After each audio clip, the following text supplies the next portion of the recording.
65-70 की लीड को हमने उनकी शिकस्त में बदला है। পাকিস্তানের সাধারণ পরিষদের নির্বাচনে ব্যাপক কারচুপি ও জালিয়াতি হয়েছে এমন অভিযোগ তুলে পদত্যাগ করেন রাওয়ালপিন্ডির সাবেক নির্বাচন কমিশনার লিয়াকত আলী চাথা। গত শনিবার 17 ফেব্রুয়ারি এই নির্বাচন কমিশনার ভোটে জালিয়াতি হয়েছে বলে স্বীকার করে নাটকীয়ভাবে পদত্যাগের ঘোষণা দেন। ওই দিন তিনি বলেছিলেন রাওয়ালপিন্ডিতে বড় ধরনের নির্বাচনী কারচুপির ঘটনায় বিবেকের তাড়না থেকে তিনি পদত্যাগ করেছেন।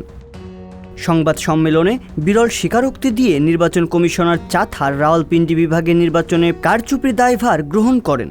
তিনি বলেছিলেন, আমরা 50,000 ভোটের ব্যবধানে পরাজিত প্রার্থীদের বিজয়ীতে রূপান্তরিত করেছি। তার এমন স্বীকারোক্তির পর পিটিআই, জামায়াতে ইসলামী ও অন্যান্য রাজনৈতিক দল, যাদের বেশিরভাগই 8 ফেব্রুয়ারির নির্বাচনের ফল প্রত্যাখ্যান করেছে, তারা এই ঘটনার তদন্ত দাবি করে। নির্বাচনে কারচুপির প্রতিবাদে দেশটিতে বিক্ষোভ কর্মসূচিও পালন করেছে এসব দল। তবে এমন বক্তব্য দেওয়ার এক সপ্তাহের মাথায় নিজের ভোল পাল্টেছেন এই কর্মকর্তা। নির্বাচনে কারচুপি সংক্রান্ত সব অভিযোগ প্রত্যাহার করে লিয়াকত আলী চাথা বলেছেন, এই ঘটনায় তিনি অত্যন্ত লজ্জিত এবং বিব্রত। একই সঙ্গে কালান্তরীণ সাবেক প্রধানমন্ত্রী ইমরান খানের রাজনৈতিক দল পাকিস্তান তেহরিক-ই-ইনসাফের নেতাদের সাথে সমন্বয় করে তিনি নির্বাচনের জালিয়াতির অভিযোগ তুলে পদত্যাগ করেছিলেন বলে দাবি করেছেন। তিনি বলেন, এ সবই ইমরান খানের প্রতিষ্ঠিত পিটিআইয়ের সাথে সমন্বয় করেই করা হয়েছিল। পিটিআইয়ের নেতারা ভবিষ্যতে আমাকে লোভনীয় পদ দেবেন বলে প্রতিশ্রুতি দিয়েছিলেন। পাকিস্তানে গত 8 ফেব্রুয়ারি নির্বাচনে কোনো দলই সরকার গঠনের জন্য প্রয়োজনীয় সংখ্যক আসন পায়নি।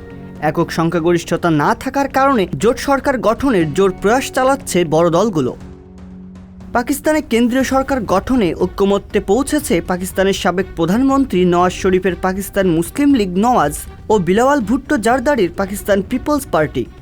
সমঝোতা অনুযায়ী পাকিস্তানের প্রধানমন্ত্রী পদে নওয়াজ শরীফের ভাই শেহবাজ শরীফ এবং প্রেসিডেন্ট পদে আসিফ আলী জারদারি প্রতিদ্বন্দ্বিতা করবেন। এদিকে ইমরান খান সমর্থিত পিটিআইও কেন্দ্র এবং প্রদেশগুলোতে জোট গঠনে ধর্মভিত্তিক রাজনৈতিক দল সুন্নি ইত্তেহাদ কাউন্সিলের সাথে আনুষ্ঠানিকভাবে চুক্তিতে পৌঁছেছে। দেশটির জাতীয় ও প্রাদেশিক পরিষদে পিটিআই সমর্থিত বিজয়ী প্রার্থীরা এসআইসিতে যোগদানের বিষয়ে পাকিস্তানের জাতীয় নির্বাচন কমিশনে তাদের হলফনামা জমা দিতে শুরু করেছেন। রিয়াজুল ইসলাম, সংবাদ প্রকাশ।